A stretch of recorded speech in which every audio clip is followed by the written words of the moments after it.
There are people, incredible people in Ottawa that continue to think that, people like Gerald Butts, people like Dominic Barton, people like Mark Carney were more important to Canada's, global policy than Justin Trudeau.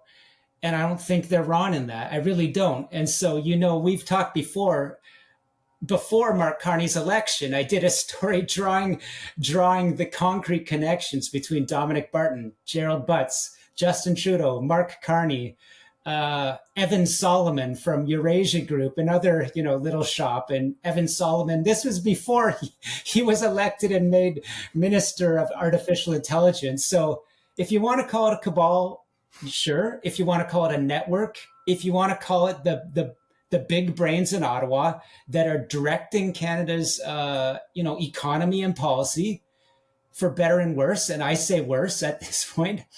Yeah. The same people keep popping up around big decisions. And to bring it back to, why you're questioning me today, I'm saying if we want to look at the Canadian Infrastructure Bank's $1 billion loan to BC going to a Chinese shipyard, it would be folly not to look at the man that designed the bank, Dominic Barton, then look further into his direct ties to China, his frequent conversations with senior Chinese party secretaries, which he acknowledges, his saying openly, I drank the Kool-Aid on China, his documented ties to some over 20 Chinese state-owned enterprises, right?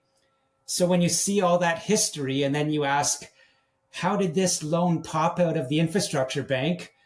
Again, I pulled an information document on the BC Ferries and Infrastructure Bank file, which points to the structure of McKinsey in the Infrastructure Bank at the start with Barton, continuing into Mark Carney's current Privy Council clerk, Michael Sabia, who was chair of that Infrastructure Bank after sitting with Dominic Barton and designing it.